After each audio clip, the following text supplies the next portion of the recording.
আমার প্রিয় বন্ধুগণ, আপনি যদি টাকা পয়সার মালিক হতে চান, আপনার ঘরের ভিতরে অনেক অভাব অনটন, আপনার ঘরের ভিতরে আছে অভাব অনটন, যদি আপনি দূর করতে চান, আল্লাহর হাবিব বিশ্বনবী সাল্লাল্লাহু আলাইহি ওয়াসাল্লাম বলেন, ও আমার উম্মতেরা শোনো শোনো শোনো শোনো, তোমরা এই দোয়াটা ফজরের নামাজের পরে তোমরা 7 বার পড়বা, আবার মাগরিবের নামাজের পরে, নামাজ পড়ার পরে আবার তোমরা 7 বার পড়বা।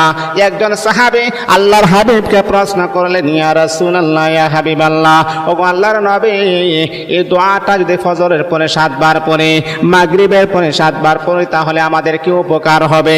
নবী বলেন, সাহাবীরা রে, আল্লাহ পাক রব্বুল আলামিন তোমার ঘরের সমস্ত অভাব অনটনকে আমার আল্লাহ দূর করে দিবেন।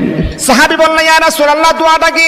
বলেন, সাহাবী রে, তাহলে শোনো, সুবহানাল্লাহি ওয়া বিহামদিহি সুবহানাল্লাহিল আযীম ওয়া বিহামদিহি আস্তাগফিরুল্লাহ।